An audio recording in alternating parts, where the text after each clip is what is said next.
आज हम लोगों को शुरुआत करनी है इलेक्ट्रॉनिक कॉन्फ़िगरेशन, इलेक्ट्रॉनिक विन्यास।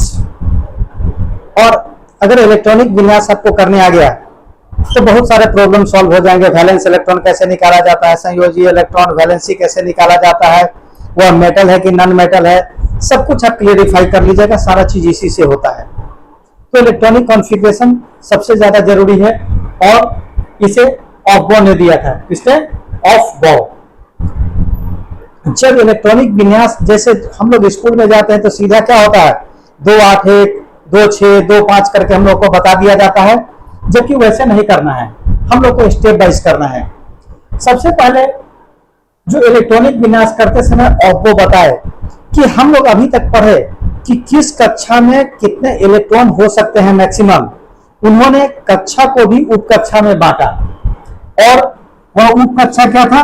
उन्होंने कक्षा S, P, D और F, प्रत्येक कक्षा को 4 उप कक्षा में बांटा और बताया कि किस कक्षा में कितना इलेक्ट्रॉन हो सकता है मैक्सिमम। उन्होंने बताया कि S में ज्यादा से ज्यादा 2 इलेक्ट्रॉन, P में ज्यादा से ज्यादा 6, D में 10 और F में 14 इलेक्ट्रॉन हो सकता है। और उसी आधार पर उन्होंने एक रूल दिया और बोला कि इलेक्ट्रॉनिक कॉन्फ़िगरेशन मतलब इलेक्ट्रॉन को हम लोगों को प्रत्येक सेल कक्षा में सजाना है बढ़ते हुए एनर्जी लेवल के आधार पर। जिसका एनर्जी सबसे कम होगा उसे सबसे पहले रखेंगे, उसमें भरेंगे। उसके बाद जैसे जैसे एनर्जी बढ़ता चला जाएगा वैसे वैसे इलेक्ट्रॉनों का डिस्ट्रीब्यूशन हम लोग करते चलेंगे। तो उन्होंने एक चार्ट दिया। ये जो SPDF के पहले जो हम नंबर दे रहे हैं वह कक्षा को दर्शा रहा है, सेल को दर्शा रहा है, एनर्जी लेवल को दर्शा रहा है, मतलब ऑर्बिट को। यह पहला ऑर्बिट है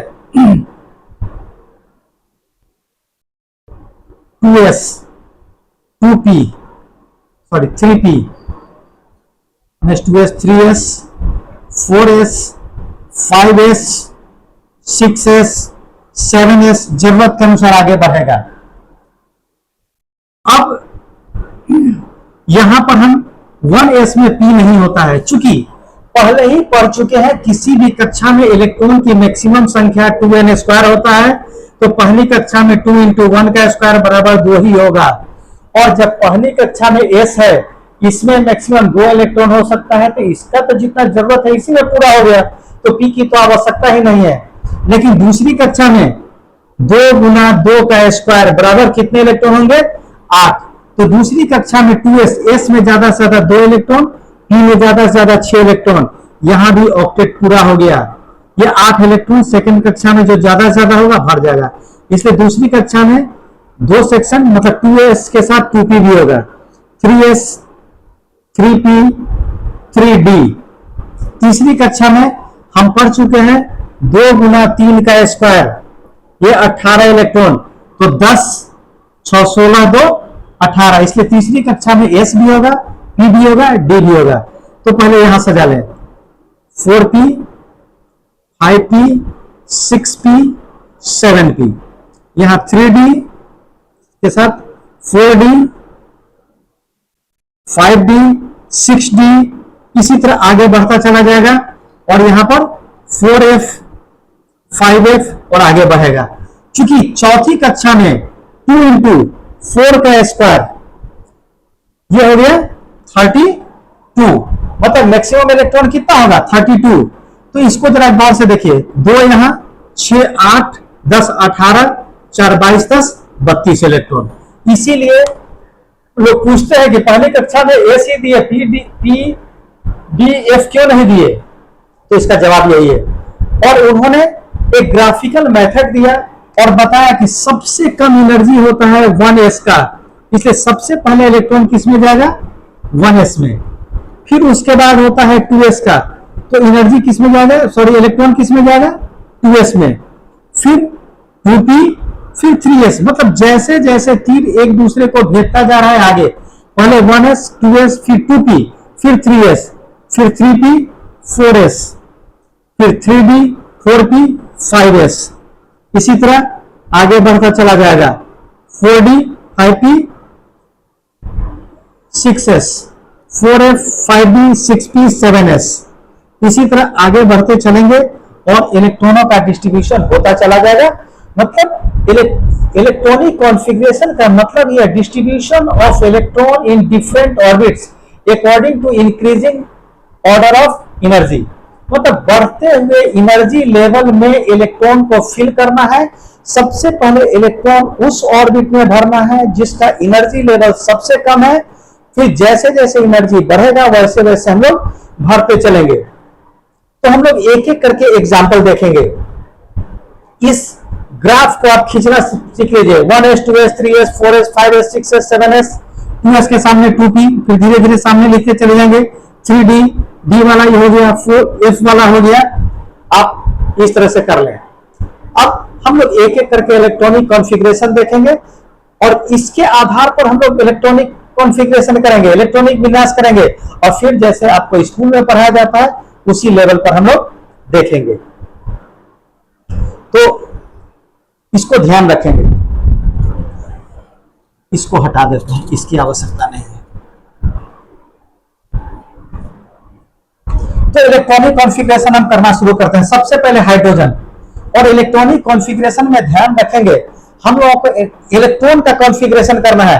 हमको प्रोटॉन से कोई मतलब नहीं है, हमको न्यूट्रॉन से कोई मतलब नहीं, हमको परमाणु संख्या से कोई मतलब नहीं है, हमको द्रव्यमान संख्या से कोई मतलब नहीं।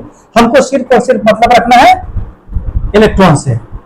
तो यहां 1 यह हाइड्रोजन है, अर्थात सीधी सी बात है, इस पर कोई प्लस माइनस चार्ज नहीं है। तो जितना परमाणु संख्या होगा उतना ही प्रोटॉन और उतना ही इलेक्ट्रॉन। तो इसमें इलेक्ट्रॉन कितना है? 1। इसका इलेक्ट्रॉनिक कॉन्फ़िगरेशन करेंगे तो सबसे पहले इलेक्ट्रॉन किसमें जाएगा?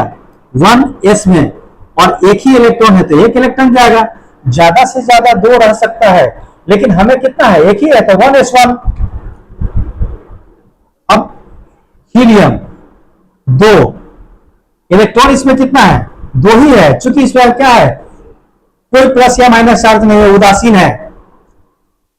तो 1s में ही 2 इलेक्ट्रॉन चल गया। s में ज्यादा से ज्यादा 2 इलेक्ट्रॉन हो सकता है, या sp-df के ऊपर जो संख्या लिख रहे हैं वही इलेक्ट्रॉन को दर्शा रहा है। sp-df के पहले जो संख्या लिख रहे हैं वो किसको दर्शा रहा है? ऑर्बिट को दर्शा रहा है, कक्षा को दर्शा रहा है। लिथियम 3, इसमें इलेक्ट्रॉन कितना है? 3। 1s2, s में ज्यादा से ज्यादा 2 ही इलेक्ट्रॉन आ सकता है, या फुलफिल हो गया। अब फिर किसके बाद 1s के बाद किसमें जाएगा? 2s। तो यहां 3 है तो 2 यहां तो भर चुका है, 1 इलेक्ट्रॉन। बेरिलियम 4, इलेक्ट्रॉन यहां 4। 1s2 2 भर गया और फिर 2s में 2 भर गया, 4 फुलफिल। 4 ही का जरूरत है। बोरोन 5, इलेक्ट्रॉन भी 5। 1s2 2s2 यहां 4 भर चुका है, s में 2 ही इलेक्ट्रॉन, 2s में भी 2 ही इलेक्ट्रॉन, तो ये भी फुलफिल हो गया, ये भी फुलफिल हो गया। अब आ जाएगा 2p में। 2p में कितने इलेक्ट्रॉन? 1। जो बचा हुआ 5 ही है, हमको 1 बार देना है, ज्यादा से ज्यादा 6 हो सकता है। कार्बन, इलेक्ट्रॉन यहां 6 है, तो electronic configuration 1s2 2s2 2p 2। Nitrogen, electron 7। 1s2 2s2 p में ज्यादा से ज्यादा 6, लेकिन हमको तो 3 ही और चाहिए, 2 2 4 हो चुका है तो 3। ऑक्सीजन 8, इलेक्ट्रॉन 8 है। 1s2 2s2 2p 4, electronic configuration. इसी तरह हम लोग करते चलेंगे। हम लोग एक छोटा सा चीज लिख लेते हैं जो हमको आसानी हो। सबसे पहले क्या है? 1s, इसको इधर से साइड से मिटा दिया, हमको इतना का ज्यादा जरूरत है नहीं, समझ लिए। यहां क्या है? 1s, फिर किसमें आएगा? 2s, फिर 2p, 2p के बाद फिर किसमें आएगा? 3s, फिर 3p, फिर किसमें आएगा? 4s, फिर 3d और फिर 4p। इससे ज्यादा का जरूरत हम लोग को अभी नहीं पड़ता है, इसलिए बाकी इस चार्ट को भी हम लोग हटा देते हैं, जो थोड़ा सा हम लोग को जगह मिल पाए। अब जरा गौर से देखिए, एक तो हो गया इलेक्ट्रॉनिक विन्यास ऑब्बो के अनुसार, और इसे ऑर्बिट के अनुसार सजाना है। हम पढ़े थे सबसे पहला ऑर्बिट क्या होता है, के एल एम एन। इसी तरह यह पहला ऑर्बिट पहली कक्षा, दूसरी कक्षा, तीसरी कक्षा, चौथी कक्षा, और यह नाभिक के इधर से शुरू करेंगे। तो यहां क्या है, सिर्फ पहली कक्षा है, तो सिर्फ पहली कक्षा में भरेंगे कितना इलेक्ट्रॉन, एक। यहां क्या है, पहली ही कक्षा में कितना इलेक्ट्रॉन है, दो, सिर्फ के नहीं है, एल एन एन में नहीं है। तो पहली कक्षा में मैक्सिमम इलेक्ट्रॉन की संख्या कितना हो सकता है, दो, काम खत्म। इसके बाद जब यहां गौर से देखिए, पहली कक्षा में कितने इलेक्ट्रॉन है, यह पहली कक्षा एक है, इसमें दो इलेक्ट्रॉन है, तो पहली कक्षा में दो, दूसरी कक्षा में एक। यहां पर पहली कक्षा में दो, दूसरी कक्षा में दो, यहां पहली कक्षा में दो, लेकिन दूसरी कक्षा ये दोनों है, तो दोनों को जोड़कर लिखेंगे। यह सेक्शन है एस। जैसे मान लीजिए कि आपके 10th क्लास में, 9th क्लास में 4 सेक्शन है, और पूछा जाए कि 9th क्लास में कुल कितने बच्चे हैं, तो सभी सेक्शन को जोड़ के बताते हैं। तो यह कितना हो गया, 2 1 3। इसी तरह यहां पहली कक्षा में 2 और दूसरी कक्षा में 2 2 4 इलेक्ट्रॉन, पहली कक्षा में 2, दूसरी कक्षा में 3 2 5 इलेक्ट्रॉन। और इसी तरह ऑक्सीजन में पहली कक्षा में कितना इलेक्ट्रॉन, 2, और दूसरी कक्षा में कितना, 4 2 6 इलेक्ट्रॉन। तो इस प्रकार से आपके स्कूल में सीधा बताया जाता है कि हाइड्रोजन में कितना है, तो के में 1 होगा, पहली कक्षा में 1 होगा, इसी तरह से सजा दिया जाता है। लेकिन अगर हम इस तरह से सजाएंगे तो हमें यह पता चल पाएगा कि कैसे कैसे उसका डिस्ट्रीब्यूशन है बढ़ते हुए एनर्जी लेवल के आधार पर, और कभी कभी एसपीडीएफ के आधार पर क्वेश्चन को पूछ दिया जाता है, तो फिर आप मुश्किल में पड़ जाएंगे। इसलिए सबसे पहले इसे नोट डाउन कर लें। हम लोग ऑक्सीजन तक इलेक्ट्रॉनिक कॉन्फ़िगरेशन देख लिया है। जब इलेक्ट्रॉनिक कॉन्फ़िगरेशन देख लेंगे तो इसमें थोड़ा सा हम आपको और भी बता देते हैं। चूंकि जब यह पढ़ रहे हैं तो यहां पर आप वैलेंस इलेक्ट्रॉन और वैलेंसी को भी समझ लीजिए। वैलेंस इलेक्ट्रॉन का अर्थ होता है किसी भी परमाणु के वहतम कक्षा में उपस्थित इलेक्ट्रॉन की संख्या, वैलेंस इलेक्ट्रॉन। यहां पर हम एक और चार्ट खींचते हैं, वैलेंस इलेक्ट्रॉन, इसे भी हटाइए, इसकी जरूरत नहीं है। वैलेंस इलेक्ट्रॉन और एक और हम खींच देते हैं वैलेंसी, मतलब इसे कहते हैं संयोजी इलेक्ट्रॉन और इसे कहते हैं संयोजकता। संयोजी इलेक्ट्रॉन संयोजकता कहता है कि अगर किसी परमाणु के वाहितम कक्षा में इलेक्ट्रॉनों की संख्या, इस दोनों को छोड़कर, पहले दूसरे को छोड़कर, हाइड्रोजन हीलियम को छोड़कर, चूंकि एक ही ऑर्बिट है, कहता है कि किसी भी तत्व के परमाणु के वाहितम कक्षा में उपस्थित इलेक्ट्रॉन की संख्या अगर 1 2 3 या 4 होता है तो उसे संयोजकता में, उससे संयोजकता 4 ही होता है। जबकि वैलेंस इलेक्ट्रॉन क्या होता है, वाहितम कक्षा में जितना भी इलेक्ट्रॉन है, वैलेंस इलेक्ट्रॉन का संख्या 8 से ज्यादा नहीं होगा। ये आउटर मोस्ट ऑर्बिट है, के पहला है, एल दूसरा है, इसका वैलेंस इलेक्ट्रॉन 1, इसका वैलेंस इलेक्ट्रॉन 2, इसका वैलेंस इलेक्ट्रॉन 1 2 3 4 5 आगे बढ़ता जा रहा है। तो सबसे पहले वैलेंस इलेक्ट्रॉन, किसी भी तत्व के वाहितम कक्षा में उपस्थित इलेक्ट्रॉन की संख्या वैलेंस इलेक्ट्रॉन कहलाती है। यहां पर वैलेंस इलेक्ट्रॉन कितना है, 1, यहां पर 2, यहां पर कितना हो गया, 1 2 3 4 5 और ये 6।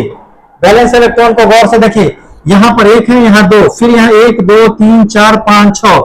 वाहितम कक्षा, यह एक ही कक्षा है 1s 1, यहां पर एक ही कक्षा है 2, लेकिन यहां पर 2 कक्षा हो गया। यह भीतर वाला कक्षा 1 है, ये बाहर वाला है, इसलिए वैलेंस इलेक्ट्रॉन ये हो गया। यह पहली कक्षा, ये बाहर वाला कक्षा 2, यहां पर पहली कक्षा भीतर वाला, ये बाहर वाला, ये दोनों है, तो 2 1 3 जोड़कर लिखते चले जाएंगे। और वैलेंसी अगर वैलेंस इलेक्ट्रॉन की संख्या 1 2 3 4 होती है तो वैलेंसी भी उतना ही होता है। अब संयोजी इलेक्ट्रॉन अगर 1 2 3 4 है तो संयोजकता भी 1 2 3 4 ही होगा। लेकिन जैसे ही संयोजी इलेक्ट्रॉन की संख्या 5 6 7 8 होगा तो फिर क्या होगा, वो घटते क्रम में आ जाएगा, 8 घटा वैलेंस इलेक्ट्रॉन। अब हम लोग को देखना है फ्लोरीन 9। अभी तक हम इलेक्ट्रॉनिक कॉन्फ़िगरेशन देख रहे हैं जिस पर कोई भी प्लस या माइनस चार्ज नहीं है, उदासीन है, तो इलेक्ट्रॉन भी 9 होगा। 1s2 2s2 2p5, neon 10, 1s2 2s2 2p6। जो आपको वहां लिखाए थे इस चीज का आपको ध्यान रखना है, उस चार्ट को हमेशा बनाने के बाद ही इलेक्ट्रॉनिक कॉन्फ़िगरेशन करेंगे। Sodium Na 1s2 2s2 2p6। देखिए s में भी 2 भर दिए पूरा, s में यहां भर दिए 2 पूरा, 2p में भी पूरा भर गया। अब 2 के बाद क्या है 3s 1 2 2 4 6 10 11। Magnesium 1s2 2s2 2p6 3s2, s में भी 2 भर गया पूरा, इसका भी काम खत्म। Aluminium 13 1s2 2s2 2p6 3s2 और फिर 3p में चल जाएगा एक electron. Silicon 1s2 2s2 2p6 3s2 3p2 2 2 4 6 10 2 12 2 14। Phosphorus 1s2 2s2 2p6 3s2 3p3। Sulphur 1s2 2s2 2p6 3s2 3p4। Chlorine 1s2 2s2 2p6 3s2 3p5। Argon 18 1s2 2s2 2p6 3s2 3p6। हम अभी argon तक देखें। अगर इसको KLMN पर सजाना होगा, अगर इसको KLMN पर सजाना होगा, KLMN,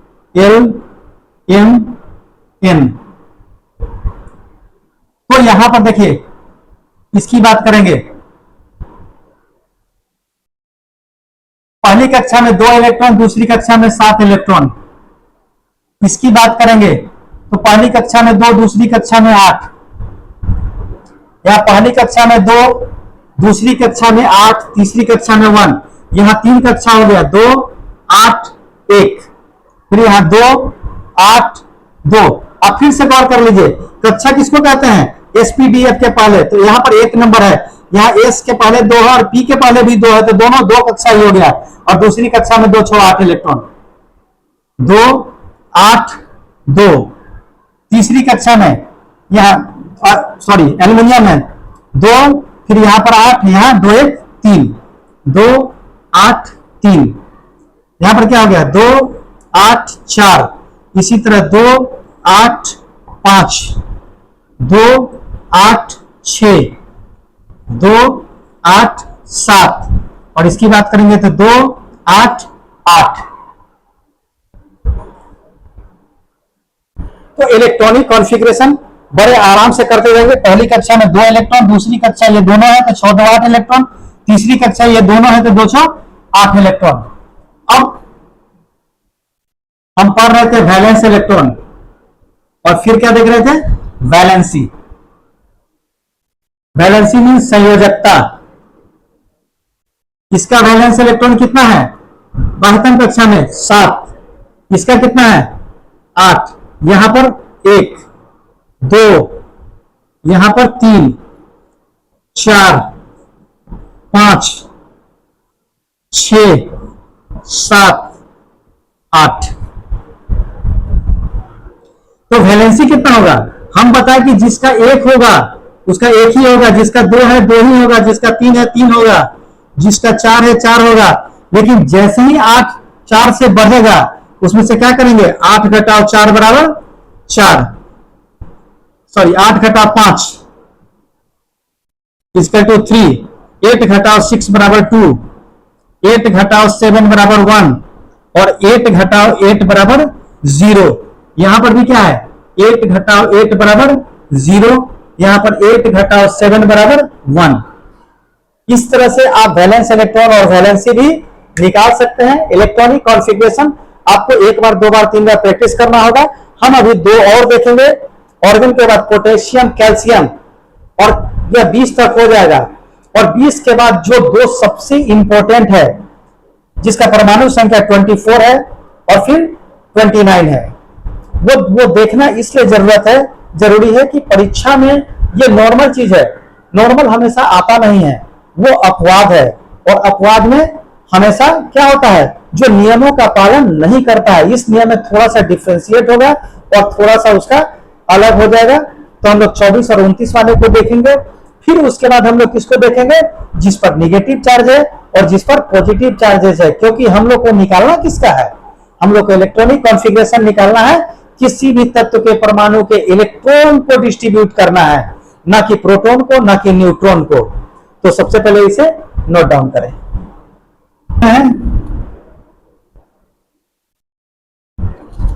पोटेशियम 19, तो 1s2 2s2 2p6 3s2 3p6, 2 2 4 6 10 2 12 6 18, 1s2 2s2 2p6 3s2 3p6 4s1, अंतिम इलेक्ट्रॉन एस में गया। और calcium 20, 1s2 2s2 2p6 3s2 3p6 4s2। अगर हम लोग बात करेंगे के एलिमेंट के आधार पर, तो पहली कक्षा में कितना इलेक्ट्रॉन है?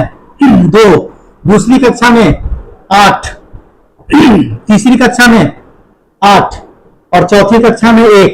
इसी तरह 2 8 8 2, ये इलेक्ट्रॉनों का डिस्ट्रीब्यूशन हो गया के एल एम एन के आधार पर या 1 2 आधार के आधार पर। वैलेंस इलेक्ट्रॉन की बात करेंगे। वैलेंस इलेक्ट्रॉन और वैलेंसी, वैलेंस इलेक्ट्रॉन यहां कितना है? आउटर मोस्ट ऑर्बिट में 1 है, तो वैलेंसी भी 1, वैलेंस इलेक्ट्रॉन 2, तो वैलेंसी भी 2। अब हम लोग को देखना है अपवाद।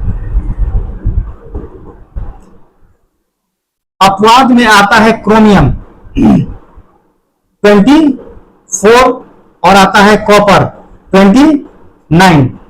अगर जनरली हम लोग इलेक्ट्रॉनिक कॉन्फ़िगरेशन करेंगे तो 1s2 2s2 2p6 3s2 3p6 4s2 और 3d4 होना चाहिए था जनरली। 2 2 4 6 10 2 12 6 18 2 20 4 24। यहां पर भी क्या होना चाहिए था? 1s2 2s2 2p6 3s2 3p6 4s2 और 3d 2 2 4 6 10 2 12 6 18 2 20 9 29। अगर साधारणतः अगर इलेक्ट्रॉनिक कॉन्फ़िगरेशन करना होता, इलेक्ट्रॉनिक विन्यास करना होता, तो होना चाहिए था ये। लेकिन अपवाद का मतलब ये होता है कि जो नियम का पालन न करता हो, जिसका अलग नियम हो। तो इसमें देखा क्या गया कि एस में 2 इलेक्ट्रॉन नहीं भर के एक ही इलेक्ट्रॉन होता है। जैसे आप कभी कभी देखते होइएगा कि आपने एक रूम सेट किया, हर रूम में आपने दो गेस्ट को रुकने की व्यवस्था की, लेकिन कभी कभी कुछ गेस्ट होते हैं जो कहते हैं कि नहीं, हम तो एक ही रूम में रहेंगे, आप कुछ भी कर लीजिए। वो डबल बेड लगा हुआ है लेकिन एक बेड पर अपना सोए और रूम बंद कर लिए। उसी तरह ये हो गया। जैसे ही इसमें एक हुआ, 2 2 4 6 10 2 12 6 18 1 19, तो डी में कितना इलेक्ट्रॉन चला गया? 5। अगले रूम में शिफ्ट हो गए। इसमें एक हुआ तो यहां कितना हो गया? डी 10। तो इसे याद रखेंगे क्रोमियम और कॉपर को। यह अपवाद है। अपवाद ज्यादातर पूछा जाता है सवालों में।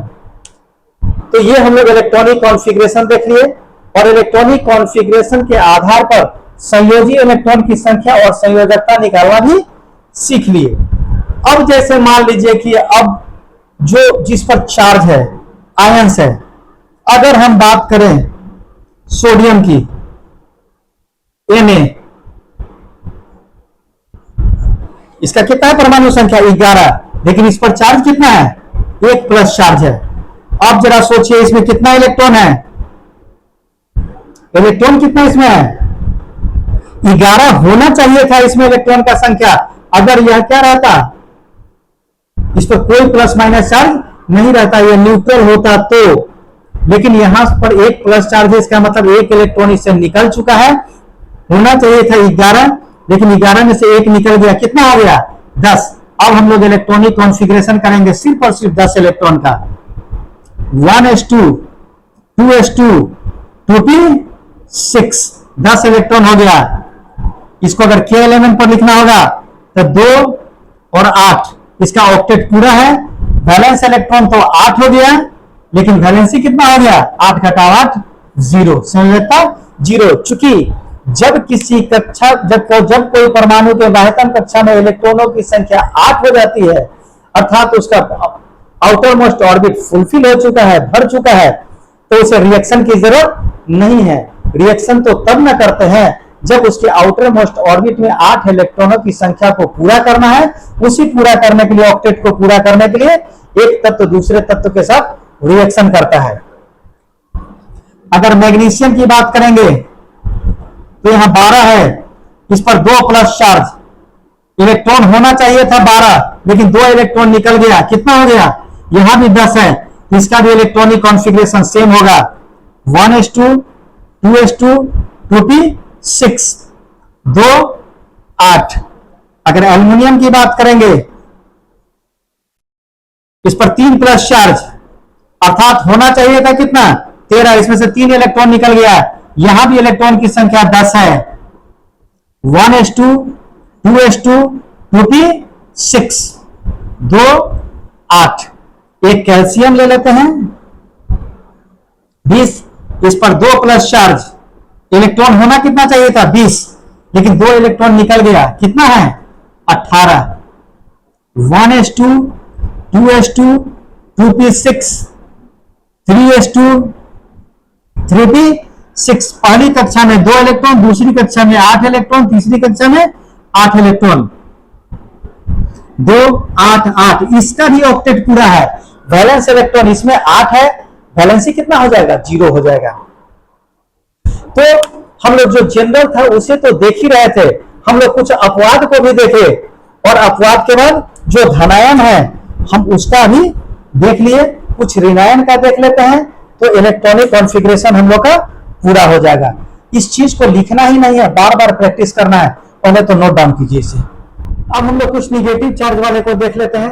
तो इसका एग्जांपल हम लिखते हैं क्लोरीन 17, इस पर 1 माइनस चार्ज है, अर्थात होना कितना चाहिए था इलेक्ट्रॉन, होना चाहिए था 17, लेकिन 1 इलेक्ट्रॉन बाहर से आ गया, कितना हो गया 18। अब इसका इलेक्ट्रॉनिक कॉन्फ़िगरेशन करेंगे 1s2 2s2 2p6 3s2 3p6।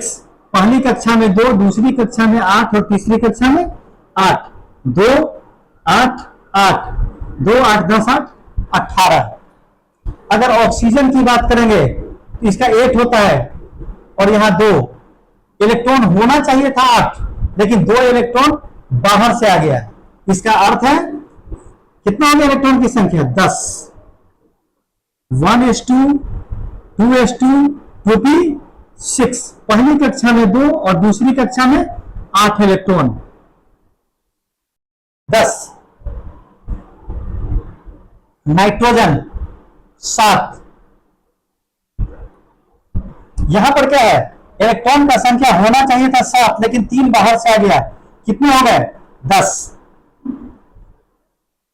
1s2 2s2 2p6, पहले में 2 दूसरे में 8। हम अभी एक चीज गौर से देख रहे हैं कि जो भी चार्ज है, जो प्लस चार्ज या माइनस वाला चार्ज, अर्थात यह रिएक्शन में भाग लेने के बाद का स्थिति है और यह अपने ऑक्टेट को पूरा कर रहा है, इसलिए इसके सभी के आउटर मोस्ट ऑर्बिट में कितने इलेक्ट्रॉन आ रहे हैं? 8 इलेक्ट्रॉन आ रहे हैं। संयोजी इलेक्ट्रॉन 8 पूरा हो गया और वैलेंसी संयोजकता इसका कितना हो गया? 0। तो अभी तक जो हम देखे वह सारे चीज को देख लिए कि जनरल इलेक्ट्रॉनिक कॉन्फ़िगरेशन, जो अपवाद है उसे, जो धनायन है, जो ऋणायन है। अब एक चीज सिर्फ आपको बता देते हैं, मेटल्स मीन्स धातु और नॉन मेटल्स अधातु। धातु में क्या है? वैलेंस इलेक्ट्रॉन की संख्या अगर संयोजी इलेक्ट्रॉन की संख्या 1, 2 या 3 फर्स्ट और सेकंड ऑर्बिट को छोड़ के, पहला हाइड्रोजन और हीलियम को छोड़कर बाकी किसी भी तत्व का इलेक्ट्रॉनिक कॉन्फ़िगरेशन निकालिएगा, अगर वैलेंस इलेक्ट्रॉन की संख्या 1, 2, 3 है तो वह क्या है? मेटल है। और अगर वैलेंस इलेक्ट्रॉन की संख्या 5, 6, 7 है तो क्या है? नॉन मेटल है। और अगर किसी के आउटर मोस्ट ऑर्बिट में 8 इलेक्ट्रॉन हो जाते हैं तो उसे अक्रिय गैस कहते हैं।